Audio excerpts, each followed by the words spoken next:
Hey guys, thank you so much and welcome to the Game Your Future podcast, where we help gamers realize their full potential. And I have a really special guest for you guys today. Chris Clews is the name, and he is a keynote speaker, an author, and really is using 80s pop culture, whether movies, other pop culture, just to teach us about how just life skills, how to be a better leader, both in life and in work. So, gosh, Chris, thank you so much and welcome. How are you? Thanks, Daniel. I really appreciate you having me. It means a lot to me. These podcasts are awesome. I really appreciate the megaphone. I know the work that goes into it. It's very easy to just be a guest, show up in my blockbuster back here and talk to you about 80s pop culture and 80s games, video games, that type of stuff. But to actually put on the podcast itself, I know the work that goes into it, so I appreciate it. Absolutely. So, Chris, tell us a little bit more about because the 80s pop culture, and of course, my passion, of course, for video games too, coming out of that era too, because I had the original, Nintendo. I think briefly had the Atari for a while, but I was very much a Nintendo kid. And really, so like this 80s pop culture just like speaks to me too, because that's growing up with that. So what is it that inspired you about the 80s pop culture that leads you to do what you do now?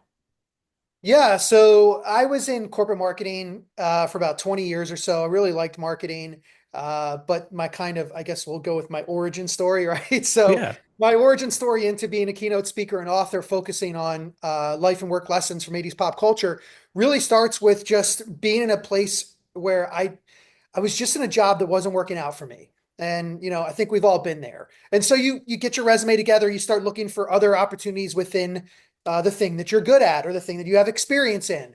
And I was past that moment. I just thought I need to do something else. What was that something? I didn't know. I couldn't just leave my job. So I'm watching The Breakfast Club, having a kind of a self-pity party of one. You can see my, don't mess with the bull, you get the horns, Yep. Principal Vernon shirt on here. And Bender says, screws fall out all the time. The world's an imperfect place. And I just sat up and I went, whoa, my screws have fallen out. I'm in an imperfect place. What am I going to do to fix it? Am I just going to keep going down this, path of quiet desperation, as Henry David Thoreau said, the mass of men or the mass of people lead lives of quiet desperation? Or was I going to find something new? And what was that new thing? So I took this idea of screws falling out from the Breakfast Club, wrote a little article on what the Breakfast Club can teach us about problem solving, these screws falling out. The why is important. It's how you put them back in that really matters. That's going to be your present and your future. And people responded to that message. And so I wrote one on Ferris Bueller and work-life balance, which was the obvious message in Yep. Ferris Bueller.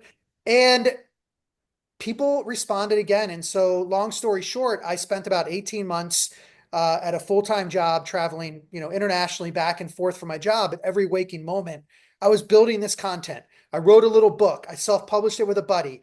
What 80s pop culture teaches us about today's workplace. It's 60 pages. The first book was this little book you would find on like the shelves at Spencer's Gifts next to Truly Tasteless joke books. Like it was that little, bathroom book, I suppose. Perfect. Yep. And I built a website, positioned myself as a speaker. Someone hired me to speak. People started buying my books that weren't my friends and family. And I wrote another one, which is a much better book. The first one, not a great book, but it got me on my way. Got Wrote you a in the second door, right? book. Yeah. What's that? Got you in the door. That's what's important. It got me in the door. It pushed me out there. And Yep. after 18 months, I left and just chased this thing to become a full-time speaker. And now I have three books in my series. And I've spoken to organizations like the DHL, Duke Health, Visa, Penn Medicine, amongst others, and it's been awesome. That's fantastic. So, and because you brought up one key point that I thought is really cool for video games, for gamers especially, is where you're taking the 80s pop culture and taking the life lessons. The one that you mentioned I think is key for gamers is problem solving. Because Thank that's the one that, near and dear to my heart. The message that I echo to everyone is that gamers are the best problem solvers on the planet because we do it for fun. Oh yeah. Yeah, we have a whole generation of code breakers, I think, at this point. Yeah, Uh, so, basically. yeah. So And it's really interesting to say, yeah. like, okay, so in the games, we're very good problem solvers, and then how do we take that skill and apply it elsewhere, right? And that's something that I've worked with, my clients to try to help do is to say, how can you be a better problem solver in work because you do it in video games? So what are some of these key lessons that you take from the 80s pop culture, like the movies, and what skills are you transferring to the workplace? Yeah, and it's cool because I am, I'm Gen X, so I'm 54. So we talk about how we're the first generation to actually grow up literally with a video game console in our home. We are the video game generation, I would argue, because we started very simply with Pong. I had Pong in Yep. my house. The most exciting moment of my life was playing Pong. It was amazing. And then, of course, the evolution has been incredible. So going back to your question about the lessons from 80s pop culture, there's a variety of them. There's, the leadership that you mentioned, there's teamwork, there's inclusion, there's problem solving, there's life in general. A lot of different types of lessons about life, communication, and they all come from these different movies and different genres. Let's focus on problem solving for a second. Mhm. I have a great lesson on problem solving from the movie The Lost Boys, and one of my favorites. For those of you out there that don't know it, in my opinion, it is the greatest vampire movie of all time. And Nice. please tell me Twilight is yours, because then we'll just stop this podcast now. Not mine. Good to know. Uh, so Fright Night is a great one too, but the Lost Boys. So the idea that the Frog Brothers are these kids that work in their parents' comic book store on the boardwalk. They're 150 pounds soaking wet combined.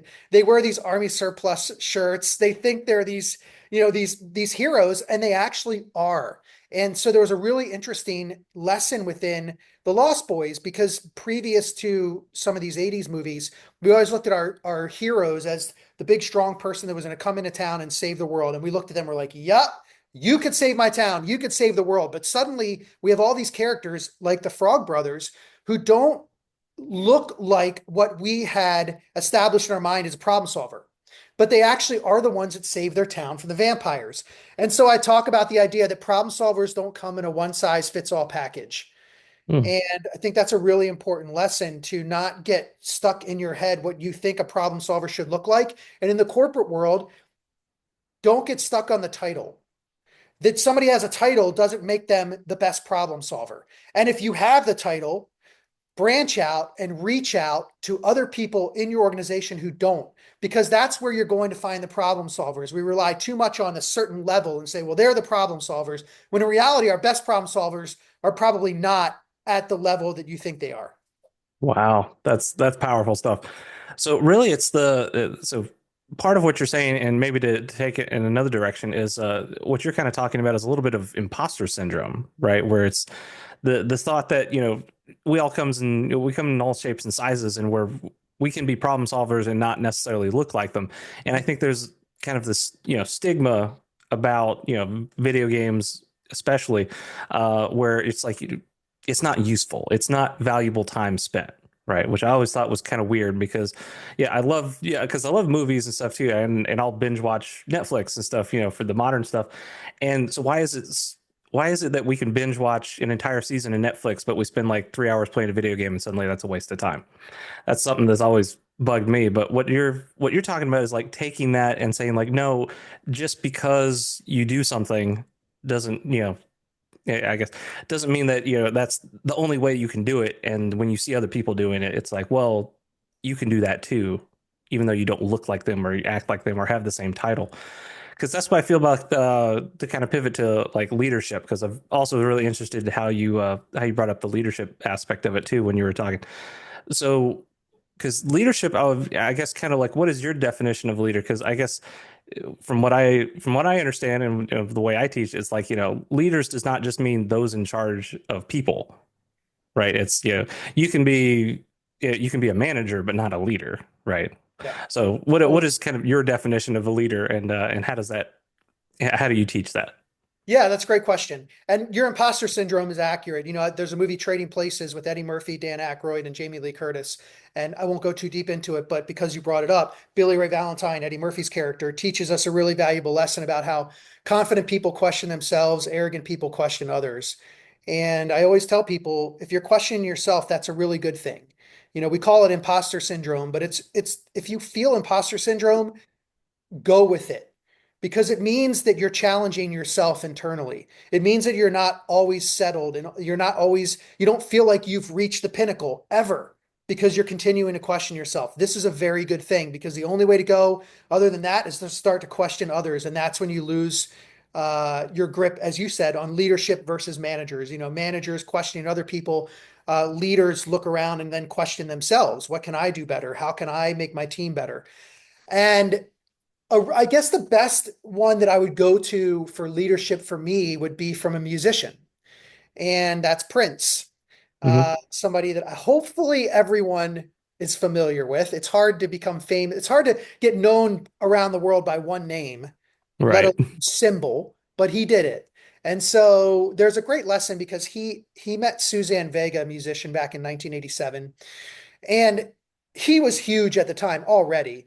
And she was this kind of folk alt singer musician, super talented, not at the level what the Prince was with her, fame and fortune at the time. And she had a song called "My Name Is Luca." I live on the second floor. I live upstairs from you. I'm not going to sing it because people turn this off, but Beautiful singing voice, right? yeah, great singing voice, right? Yeah. Lots of practice. Yep. And so this song's a very serious song about child abuse and neglect about this kid, Luca, that lives above her, and she can hear everything that's going on. And it was her first kind of big foray into the US beyond some songs that you would hear on college radio and on the Pretty in Pink soundtrack. Prince heard the song and he was so moved by it that he penned a handwritten note to her, a handwritten note that any of you can Google out there. Google Prince and Suzanne Vega handwritten note. And it says, "Dearest Suzanne, Luca is the most compelling piece of music I've heard in a long time. There are no words to tell you all the things I feel when I hear it. I thank God for you, Prince." And I took this note and I extracted some leadership lessons from it. The first being that leaders share the stage of success. That here was Prince on the biggest stage in the world, literally and proverbially. And he saw greatness in her. And he took the time to tell her, "Hey, I see you doing great things. There's room on this stage for you." That's what leaders do. Rulers or these managers that you talked about that aren't leaders, they keep everybody below the stage. They don't want to share the spotlight because they're afraid somebody's going to take it from them because they recognize deep inside they're not very good at what they do or they have other things going on. Leaders share the stage of success. That was number one. The second thing was encouragement doesn't cost a thing. We can all go and encourage somebody today. And this is great for video gamers as well. You're playing a game online, somebody's frustrated, you can hear it. Maybe they're new. I don't know if they still call them newbies, but Oh yeah.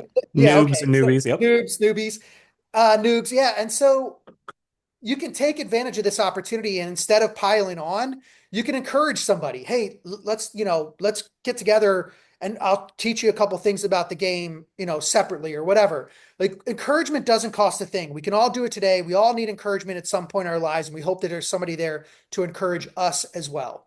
And the third thing out of this is the handwritten note is a lost art. And I know for gamers out there, you guys are very technology driven, very digital world driven, and that's awesome. But that's this idea of a handwritten note. We just started getting away from that around 1999, 2000, when people really started using email. But thousands of years before that, it's how we communicated. Your heart, your soul, your energy are in a handwritten note. They're not in an email. They're not in a text message. They're not in a message that you would send during a game to somebody in a chat room. That is not where your heart and soul and energy, no matter how well you create that message, there's nothing in it that's you.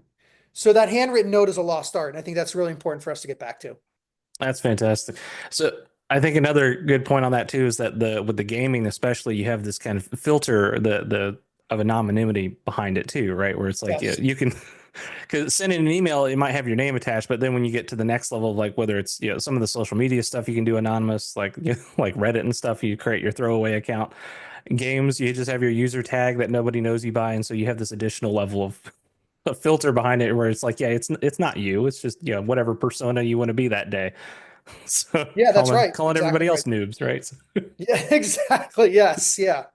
Yeah. So it's, I mean, I think it's important to just remind people that we communicated in a very different way up until 25 years ago. Not that how we communicate today isn't awesome because it's so instant. But don't forget that there's other ways to communicate where you can get your message across and really give some energy of in your soul to that particular message.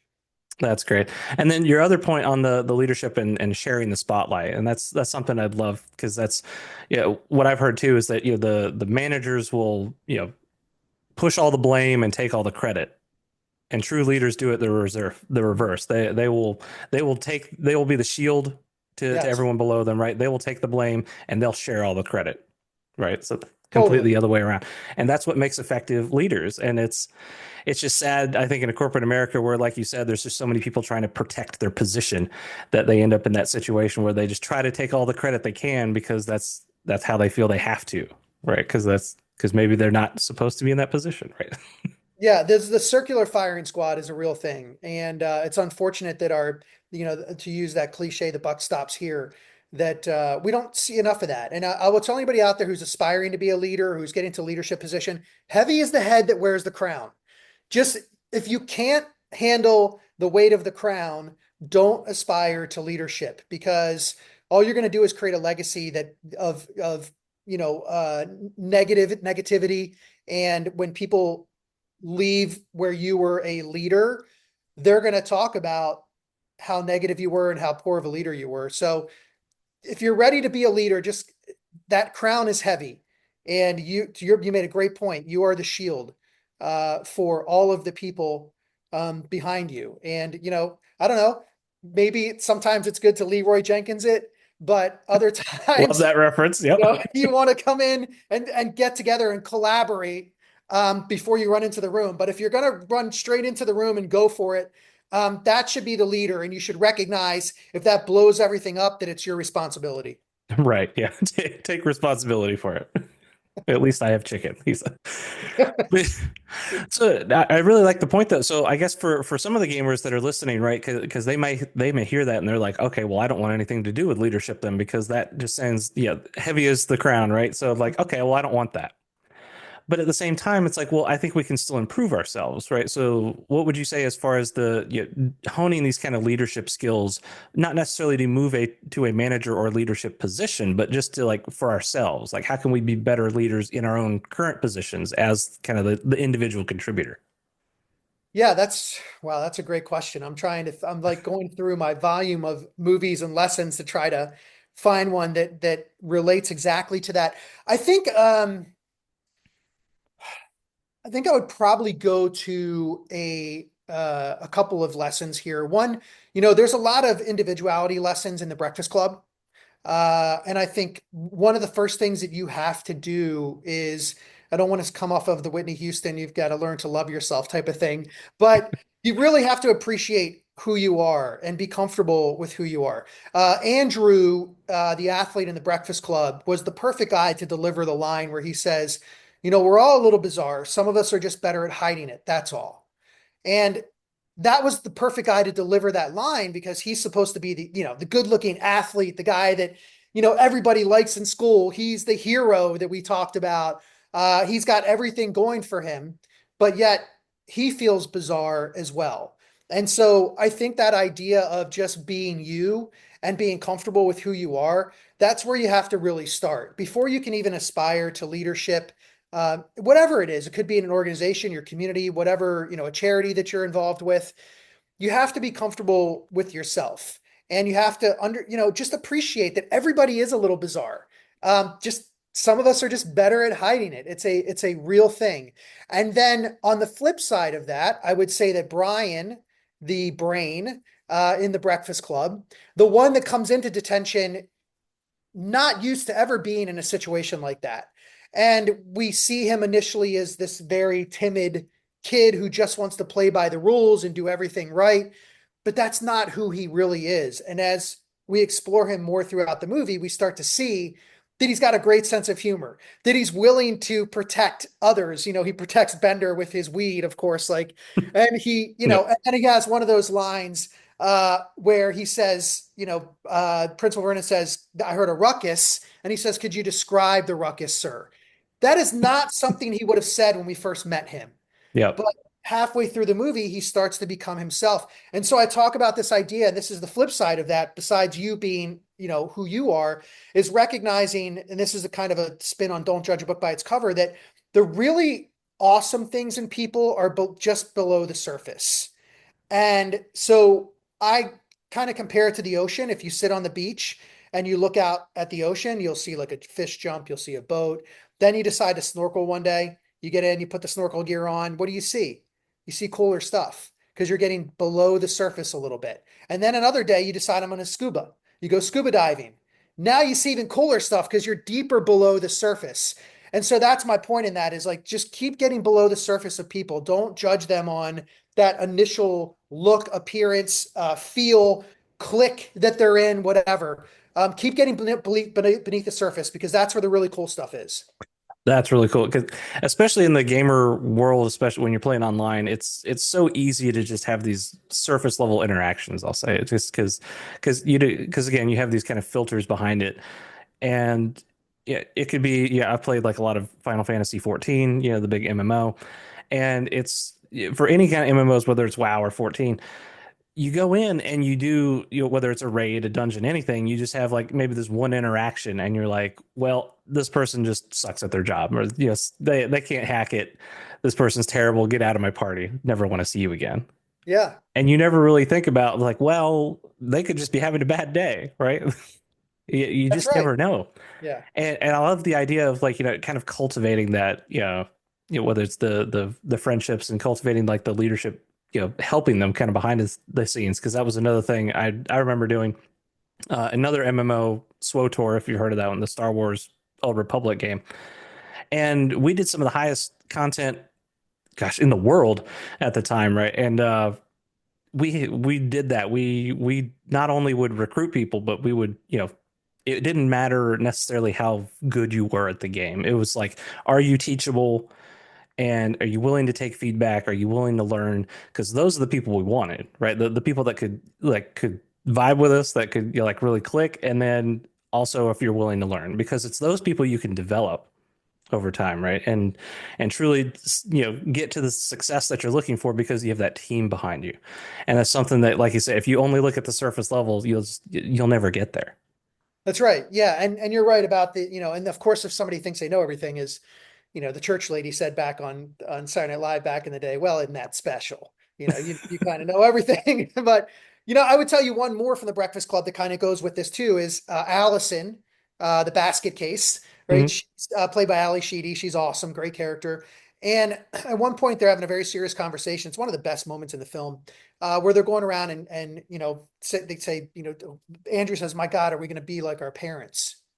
And they start having this conversation, no, not me. And she says it's inevitable, you grow up and your heart dies.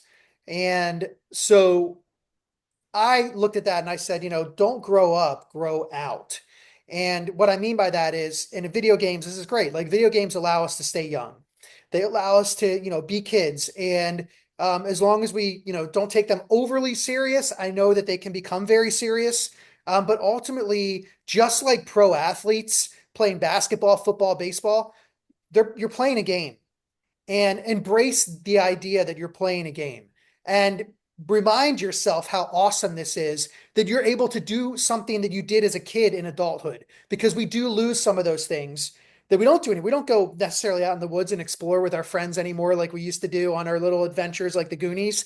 But we can explore together in these games and still be kids. Don't grow up, grow out. And so that means expanding the base of the people and the knowledge and the different awesome things that are out there in the world. Expand that base. And it can be as simple as if you go to Starbucks for your coffee in the morning, go to Dunkin' Donuts one morning. I can assure you that it's a different crowd. If you want to Yep. go to, if you're in the city, go to the country for a day. If you're in the country, go to the city for a day. These are simple things that you can do to expand your knowledge base of others around you and other people and people that make the world go round and people that you may be playing games with and you don't even realize, which is kind of the coolest thing about it, how different they are from you. And maybe you'll learn a little bit about why, to your point, when you kick somebody out of a party, why they may be reacting the way that they do. And you're going to begin to learn more about the different types of people that are out there that ultimately you may be gaming with. And you don't have to fly to Japan to do this. You can literally just go to Dunkin' Donuts instead of Starbucks one morning and you'll see a different crowd. Absolutely. And I love the kind of the real world situations excuse me, that can bring those people together. Just It's just simple things that it's just like the tiniest little gaming thing. So like take a boba tea. Like I don't know how this would connect with gamers, right? It's like, well, there was a Final Fantasy 14, real life event where they did like a brand deal with one of these boba tea restaurants, and they were giving out like the little codes to get like the little special pet in the game. And so then just a whole bunch of players flock to that location, and it's just like, okay, well, we're here to all get the code. Let's be real, but at the same time, it's like now I have a chance to actually talk in the real world with people that play the game, and you can Yeah. suddenly have these kind of exchanges and say like, oh, what did you think about this? Oh, this is the kind of character I have. This it just really is an interesting situation just to be like, how can we get to know our fellow gamers better too. Yeah, absolutely. And I mean it's a good thing to do that because we live in these, it's kind of I mean, Ready Player One was very prophetic. And Would you believe that is my favorite movie of all is it time? really? Yeah. So Yeah, I love it maybe too not because too surprising being the gamer, but like loving 80s nostalgia too. That's again why I wanted you on this podcast because I absolutely adore 80s movies and pop culture too. So, and Ready Player One is just truly an homage to that, especially in the gaming world. It's like, it's just, let's put the lens on all thing gaming and where it came from. And it's just like, oh, such a fun movie to me. yeah, and it was very prophetic. I love the movie too. And of course, for the gaming piece of it, aspect of it, but for me, the nostalgia of the 80s. And of course the games that they were playing, like Joust. I mean, I really I love the movie, but it was very prophetic. And we may even be getting, we may even get to that point faster than we had anticipated. And I hope we don't end up like they were in Ready Right. Player One. Uh, but it speaks to how quickly gaming is moving and how isolated you can become and how important it is to your point and to these brands and these promotions. It's smart business for them, but it's also good for humanity to get them people going to one place and oh, hey, you're so and so, this is great. Oh, you play the game too and you live a half a mile from me. Maybe there's other things that we have in common that we could do together as well. And so, it creates bonds and friendships beyond just what's in front of us on the screen. I love that. Yeah, that's absolutely true because I've definitely made some good, we call them like internet friends, I guess, right? Because Yeah. it's like it's just over whether it's Discord or, like the Zoom kind of stuff. But at the same time, you get to know these people over years, and so you get to hear kind of their stories and their and you're making friends. Let's be real.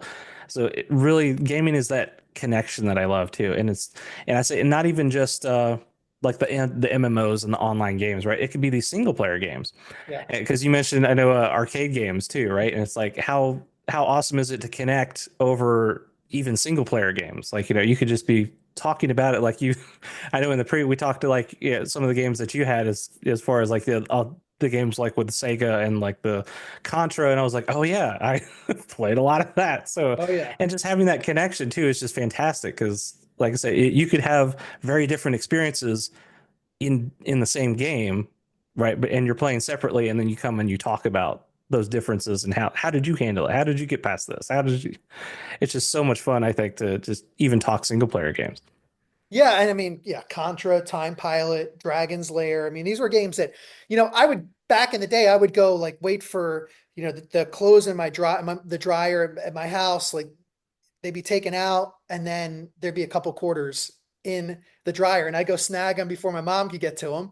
Or I'd find a couple quarters in between the couch cushions. And if I had like $2 worth of quarters, I was good. I'd go down to the arcade down the street from my house and, I could play Galaga for a while on a quarter.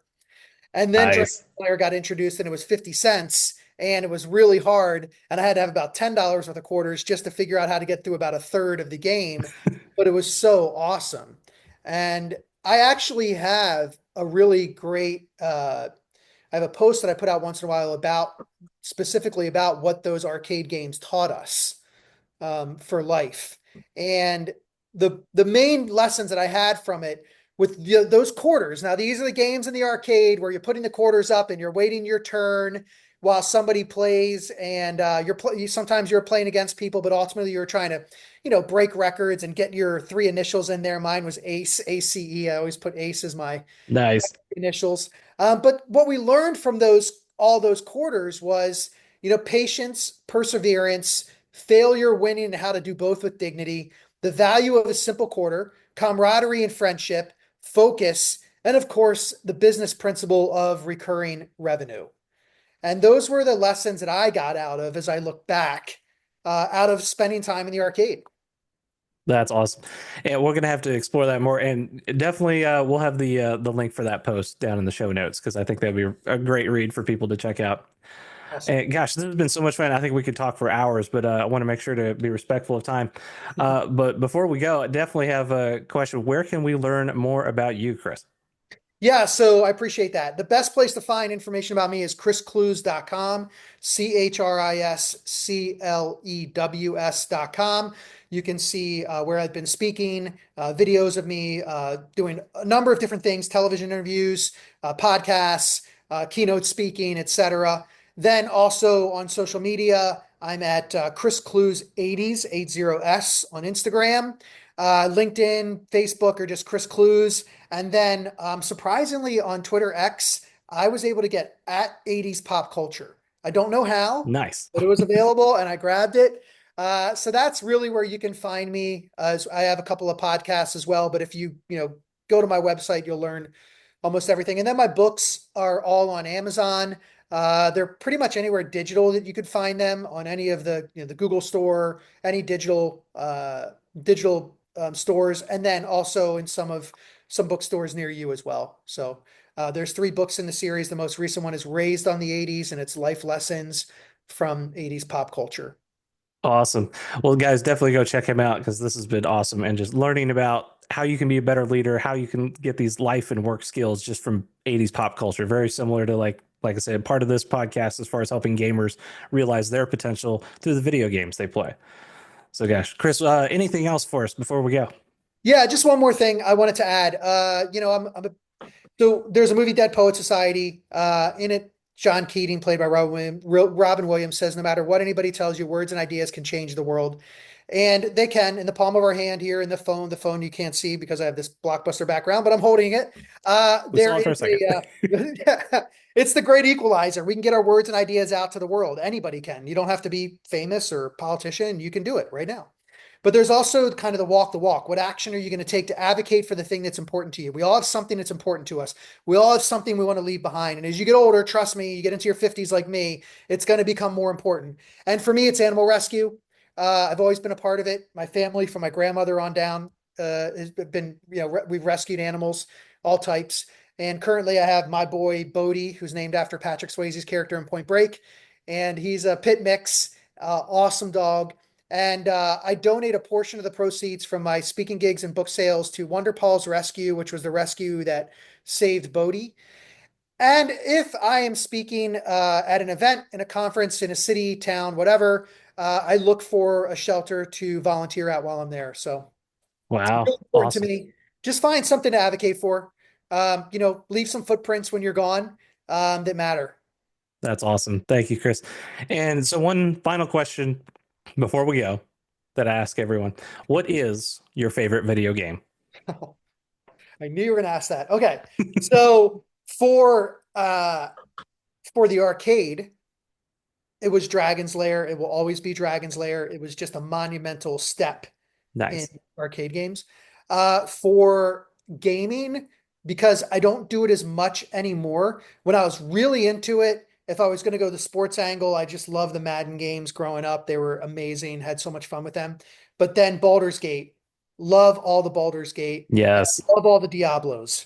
I'm a big hack and slash. I don't like these big worlds where I have to like spend hours trying to figure out how to ride a horse. I just want to grab a Skyrim, sword not your and game. go hack and slash. Got it. The hack is the Diablo and a Baldur's Gate. That's definitely a big one too. I know that's like 3 got game of the year just what like a year or two ago. Yeah. So, Yeah, the oh, dungeon crawlers, the hack and slash, I'm in. If I got to think before I hack and slash, I don't want to do it. perfect.